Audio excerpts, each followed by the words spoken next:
আসসালামু আলাইকুম। Welcome from papa and Mabrur. সবাই কেমন আছেন? আশা করছি সবাই অনেক ভালো আছেন। সবার দিন অনেক অনেক ভালো যাচ্ছে। হয়তো আজকের যে দিনটা আপনাদের হয়তো অনেক খারাপ গিয়েছে, হয়তো বা ভালো গিয়েছে, হয়তো বা কোনো ফিলিংসের মধ্যে দিয়ে যায়নি। দেখেন, আমি আমার ভিডিওটা শুরু করছি গতকালকের একটা ফুটবল ম্যাচ দিয়ে। গতকাল ইউরো কাপের মহা গুরুত্বপূর্ণ ম্যাচ, ক্রোয়েশিয়া ভার্সেস ইটালি। তো ওই ম্যাচটা ড্র হয়েছে ১-১ গোলে। এক এক গোলে ড্র হয়েছে, মানে আপনি আপাত দৃষ্টিতে স্কোর লাইনটা দেখলে আপনি ভাববেন যে সিম্পল একটা ফুটবল ম্যাচ, ১-১ গোলে ড্র।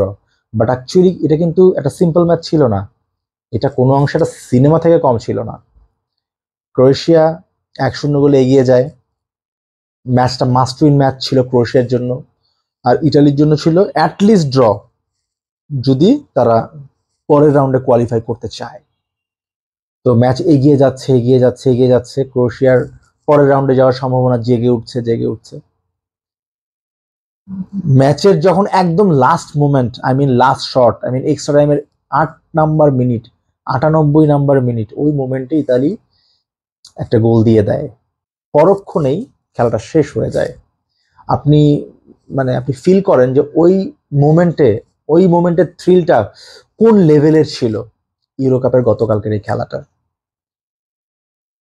ক্রোয়েশিয়ার মোস্ট অফ ফুটবলারদের কাঁপতে দেখলাম, যারা রিসেন্টলি গত ওয়ার্ল্ড কাপের আগের ওয়ার্ল্ড কাপেও ফাইনাল খেলেছে, ফাইনালিস্ট বা গত ওয়ার্ল্ড কাপেও বেশ ভালো পারফর্ম ছিল। তারপরেও তারা তাদের ইমোশনকে কন্ট্রোল করতে পারেনি। আমি আর একটা এক্সাম্পলে চলে যাই, প্রবাবলি ২০১২ এশিয়া কাপ, প্রবাবলি হয়তো ১-২ বছর এদিক সেদিক হতে পারে, এত নোটিস করে বলতে পারছি না। তো ওবার বাংলাদেশ যখন পাকিস্তানের কাছে ২ রানে হারলো এশিয়া কাপ ফাইনাল, হয়তো ওই ছবিগুলো এখনো আপনাদের ওয়ালে ভাসে। বাংলাদেশ হেরে গিয়েছে, মুশফিক কাঁদছেন, সাকিব কাঁদছেন, বাংলাদেশের মোস্ট অফ খেলোয়াড়রা কাঁদছেন, ইভেন আনামুল হক বিজয় দলে ছিলেন, কাঁদছেন। আজকের দিনের চিত্রপট, বাংলাদেশ প্রতিটা ম্যাচ কন্ট্রোভার্সিয়াল ম্যাচ কাটিয়েছে, প্রতিটা ম্যাচ। আজকের ম্যাচ যেখানে উপরওয়ালা নিজ হাতে আমাদের একটা সুযোগ দিয়েছেন। উপরওয়ালা কিন্তু কারো খালি হাতে ফেরান না, সুযোগ দেন। সুযোগটা কে গ্র্যাব করতে পারে, এটা হচ্ছে ইম্পর্টেন্ট। বাংলাদেশ দেখেন কতটা জঘন্য পারফর্ম করেছে সম্পূর্ণ ওয়ার্ল্ড কাপে। বাংলাদেশের জন্য একটা প্ল্যাটফর্ম করে দিয়েছিলেন যে তোমাদের জন্য এখনো একটা সুযোগ আছে। আমরা সেটা সুব্যবহার কতটুকু করতে পেরেছি এটা আপনারা নিশ্চয়ই দেখেছেন। আমরা হেরে গিয়েছি, তো আমরা হেরে গিয়েছি, আমাদের জন্য ফ্রাস্ট্রেশন। কিন্তু তারপরও যখন খেলার এরকম ইন্টেন্স মোমেন্ট থাকে, তখন যারা ক্যামেরাম্যান থাকে বা চ্যানেলের পক্ষ থেকে দেখা যায় ক্যামেরা ফোকাসগুলো থাকে ডাগ আউটের দিকে। আপনি দেখবেন জনাথন ট্রট, আফগানিস্তানের কোচ, কতটা উদ্গ্রীব ছিলেন, কতটা ইনভলভমেন্ট ছিল তার খেলার পেছনে, যেটা ফুটবলে দেখা যায় যে ফুটবল ম্যানেজার বা কোচ কতটা ইনভলভ থাকেন খেলায়। ওই ইনভলভমেন্ট আজকে জনাথন ট্রটের দিকে দেখা গিয়েছে। তারা কতটা ওন করছিলেন যে yes we have to do, আমাদের সেমিফাইনাল খেলতেই হবে, আমাদের প্যাশন, আমাদের দেশের জন্য আমরা খেলছি। ইভেন একটা সময় জনাথন ট্রট যখন ম্যাচে জিতে যায় আফগানিস্তান, তার চোখে পানি দেখতে পেয়েছি আমরা, গুরবাজকে কাঁপতে দেখেছি। পক্ষান্তরে বাংলাদেশের ডাগ আউটের দিকে যতবারই ক্যামেরা গিয়েছে, হাতুর সিং নির্বাক বসে আছেন, সাকিব পায়ের উপর পা তুলে হাসছেন। আর এটা একবারের জন্য না, ইচ অ্যান্ড এভরি গেমে এরকম মুভমেন্টস দেখতে পাই। আসলে এগুলো একটা পলিটিশিয়ানদের দ্বারাই সম্ভব। একটা পলিটিশিয়ান যখন ইন্টারন্যাশনাল ক্রিকেটে আসে, তাদের দ্বারা যেটা সম্ভব, এটা আজকে আরো একবার প্রমাণিত হয়ে গেছে। দেখেন খেলাধুলা কেন, ওয়ার্ল্ড কাপ কেন হয়, ওয়ার্ল্ড কাপ হওয়ার রিজনটা কি, এটা যদি আপনি ঘাটতে যান আপনাকে অনেক অনেক বছর পেছনে যেতে হবে। একটা সময় এরকম স্টেডিয়ামের মতন একটা জায়গা থাকতো, যেখানে মানুষ উৎসব করত, ওই গ্রাউন্ডে পাশবিকতা দেখে মানুষ উৎসব করত, মানুষ মানুষকে মারতো, অনেক ধরনের পাশবিকতা হতো। দেন তারপর যুদ্ধ বিগ্রহ, এগুলো কিন্তু কমানোর পেছনেও এই ধরনের ওয়ার্ল্ড কাপ বা এই খেলাধুলা কিন্তু একটা ভূমিকা রয়েছে। তো ওই দিক থেকেও কিন্তু দেশপ্রেমের একটা ইনভলভমেন্ট রয়েছে, যেটা ওয়ার্ল্ড কাপের সাথে এটা এটা এটা কোলাবোরেট করে। কিন্তু আমরা বাঙালিরা, বাংলাদেশ ক্রিকেট বোর্ড যাদের নিজেদেরকে মানে বাংলাদেশি বলে দাবি করে, আদতে কি তারা বাংলাদেশ ক্রিকেট বোর্ড? মানে তাদের সাথে কি বাংলাদেশ শব্দটা কি যায়? মানে আমরা যে দেশবাসী, আমরা যে খেলা দেখছি, ইমোশনটা যে আমরা বিলংস করছি, আমরা যে নিজেদের মধ্যে ডেভেলপ করছি ইমোশন গুলা, বাংলাদেশকে আসলে কি এই দেশটা কি বাংলাদেশ? আপনি দেখেন বাংলাদেশ থেকে কিভাবে খেলোয়াড় বের হবে। আমি একটু রুট লেভেলে চলে যাই। ধরেন আমার বাড়ি তো গাজীপুর, তো গাজীপুরে আসলে খেলার জন্য, গাজীপুরে ঢাকার কথা বাদ, ঢাকার কথা একদম বাদ, গাজীপুরে কি রুট লেভেলে খেলার জন্য প্রপার মাঠ রয়েছে? মানে ছেলেমেয়েরা খেলতে পারে? একটা খালি স্পেস যদি থাকে, সেখানে যদি কোনো ছেলেমেয়েরা খেলতে যায়, তাদেরকে দূর দূর করে তাড়িয়ে দেয়া হয়, জাস্ট লাইক এ ডগ। তো খেলোয়াড় কোত্থেকে বের হবে? ইটস লাইক যে এই সিনারিও গুলো কিন্তু শুধু গাজীপুরে না, পুরো বাংলাদেশে। As like football, as like cricket. না আপনি কোনো ফুটবলার পাবেন বাংলাদেশ থেকে ভালো, না আপনি পাবেন ক্রিকেটার ভালো, কজ এই দেশে কোনো খেলোয়াড়ি কালচার নেই। এবার চলে আসেন মানে সরকারি ভিত্তিতে। আফগানিস্তান একটা যুদ্ধ বিধ্বস্ত দেশ, সে দেশে যদি আপনি যদি কতগুলা ক্রিকেট টুর্নামেন্ট, কতগুলা ফুটবল টুর্নামেন্ট হয়, আপনি যদি দেখেন আপনি ভরকে যাবেন। কতগুলা টুর্নামেন্ট হয়, পক্ষান্তরে বাংলাদেশের ফ্রন্টলাইন টুর্নামেন্ট একটা একটা জাতীয় লিগ, বিপিএল, ডিপিএল, এগুলো। এর বাইরে জেলা ভিত্তিক বা বিভাগীয় ভিত্তিক এরকম কোনো টুর্নামেন্ট নাই। রিসেন্টলি অনেক টুর্নামেন্ট আছে কর্পোরেট টুর্নামেন্ট, কর্পোরেট টুর্নামেন্ট দিয়ে কিন্তু কখনো খেলোয়াড় বের হবে না, কারণ কর্পোরেট টুর্নামেন্টে তারাই খেলে যারা রিটায়ার্ড, বা যারা আমার মতন এই যে চলে আসছে, বা যারা প্যাশনেট ক্রিকেটকে ভালোবাসে, তারাই খেলে। তাও তারা কিভাবে খেলে? সপ্তাহে জাস্ট 2টা দিন ছুটির দিন, ক্রিকেটকে ভালোবাসে বলেই। ওই কর্পোরেট ক্রিকেটটা একটু গ্রো করছে, ওটা তো আপনি ন্যাশনালে অ্যাড করাতে পারবেন না। অ্যাড করাতে হলে আপনাকে এই দিকটায় চোখ দিতে হবে, তো এরকম কোনো পদক্ষেপ নেই। রিসেন্টলি আজকে ডেইলি স্টারের একটা নিউজ দেখলাম, সেই নিউজে দেখলাম আফগানিস্তান একটা সিরিজ ছিল, বাংলাদেশ ইন্ডিয়া যাবে আফগানিস্তানের সাথে একটা সিরিজ খেলবে।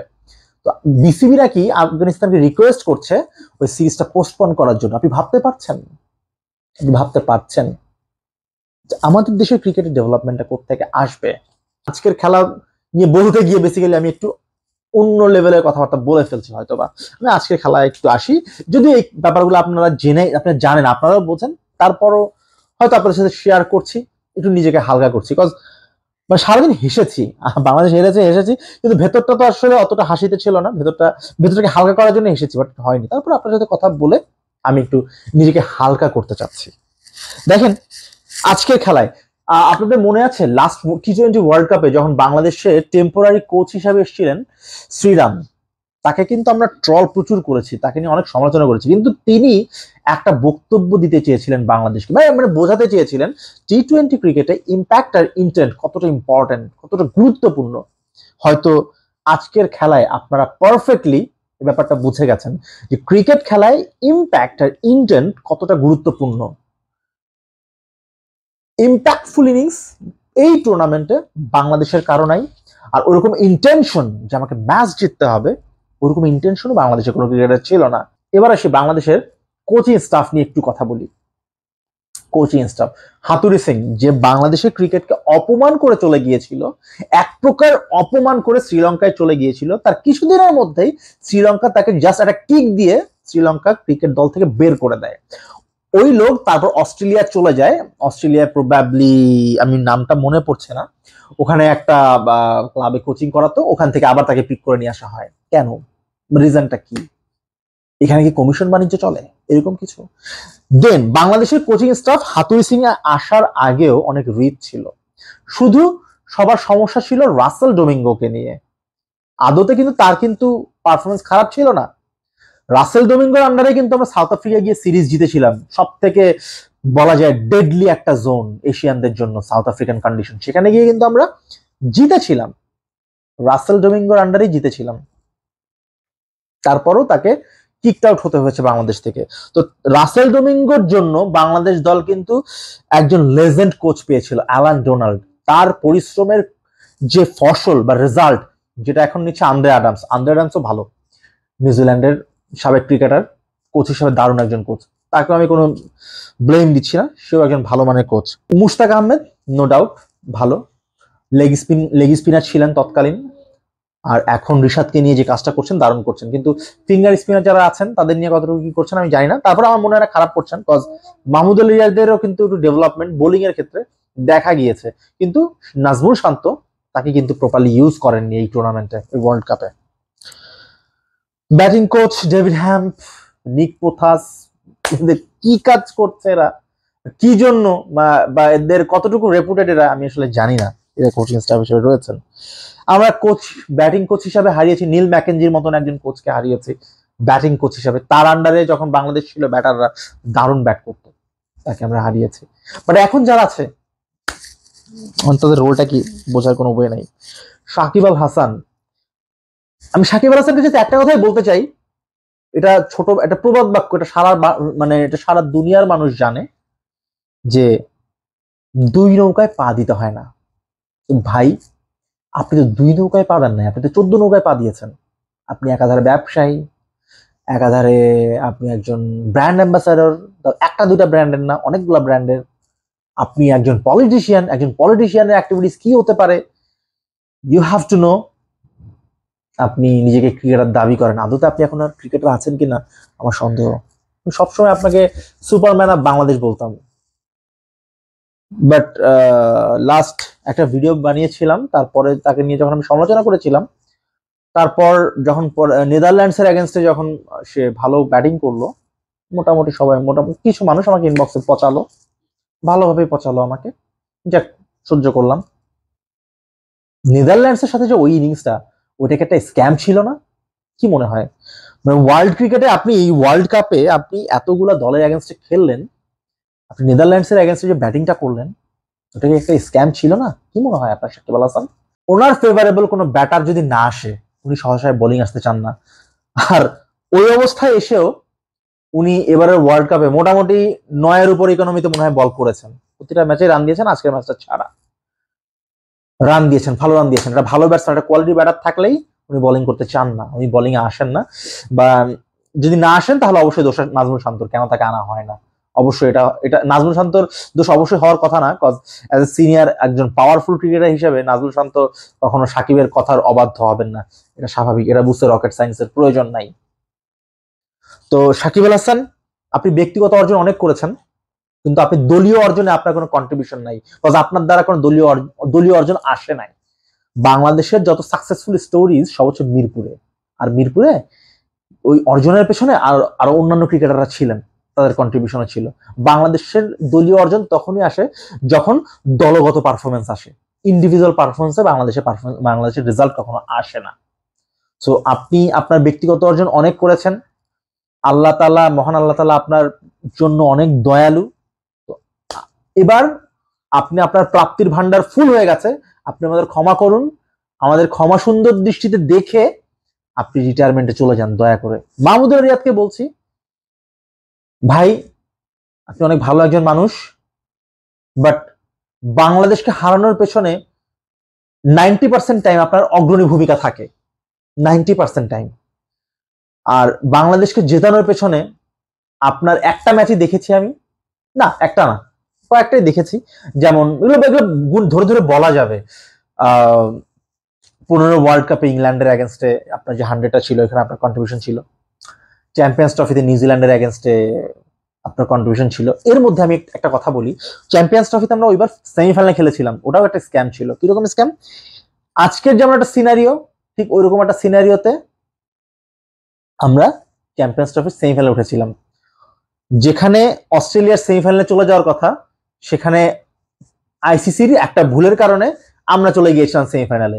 মানে আমাদের কিন্তু এখানে মানে আমাদের কিন্তু কন্ট্রিবিউশন ছিল না, কন্ট্রিবিউশন ছিল কিন্তু একটা ভুলের। আমরা সেই ভুল নিয়েই আমরা কিন্তু সেমিফাইনালে চলে গিয়েছিলাম, ওটাও একটা স্ক্যাম ছিল।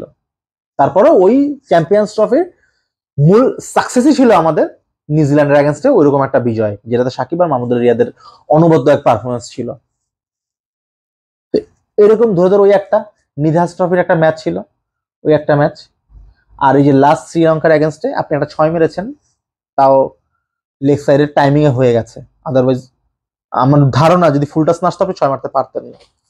আর এবারে বিশ্বকাপেরও আরো একটা বড় স্ক্যাম হচ্ছে বাংলাদেশের শ্রীলঙ্কাকে হারানো। কারণ আমার ধারণা শ্রীলঙ্কা যদি এই সুপার 8-এ খেলতো, সেমিফাইনালে শ্রীলঙ্কায় চলে যেত, আফগানিস্তান যেতে পারতো না। কজ রিসেন্ট দেখেন বাংলাদেশের সাথে শ্রীলঙ্কা হারার পর নেদারল্যান্ডসের এগেনস্টে শ্রীলঙ্কা কিরকম ডিভাস্টেটিং পারফরমেন্সটা করলো। 200+ রান করে ফেললো শ্রীলঙ্কা নেদারল্যান্ডসের এগেনস্টে। আর বাংলাদেশের 200+ সেই কোন আমলে হয়েছে খুঁজে পাবেন না আপনি।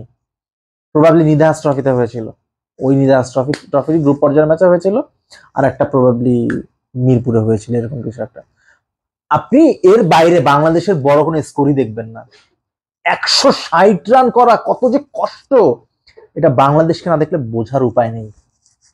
তো বাংলাদেশ সুপার 8 আসাটাও একটা স্ক্যাম, আমি খুব স্ট্রংলি বলছি এটা একটা স্ক্যাম। আজকে ব্যাটিং অর্ডার নিয়ে একটু বলি। সৌম্য সরকারকে আজকে দলে ইনক্লুড করা হয়েছে, মানে রিজনটা কি? সৌম্য সরকার পাওয়ার প্লে, মানে বেস্ট পাওয়ার প্লে ইউটিলাইজার বাংলাদেশ দলের। তো যদি এই মনোভাব থেকে তাকে দলে নেওয়া হয়, তাকে 5 নম্বরে কেন পাঠানো হয়েছে এটার কোনো অ্যান্সার আমার হাতে নাই, আমার হাতেই নাই। কেন তাকে 5 নম্বরে ওই 3 উইকেট পড়ে যাওয়ার পর তাকে ওরকম ভাবে নামানো হলো, তাকে যদি ওপেনিং এ না পাঠানো হয়?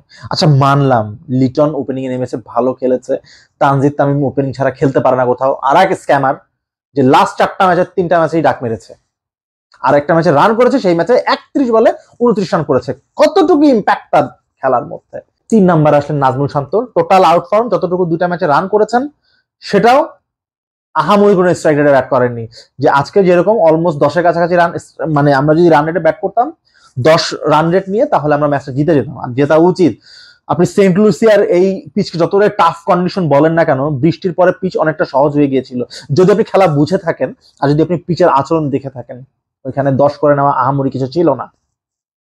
নাজমুল শান্ত কেন এরকম এলোমেলো ব্যাট চালানোর জন্য আসলেন 3 নম্বরে প্রেসারে ফেলার জন্য, আমার বোধগম্য না। সব থেকে লজ্জা লাগলো যখন সাকিব আল হাসান এর পরপরই চলে আসলেন ক্রিজে।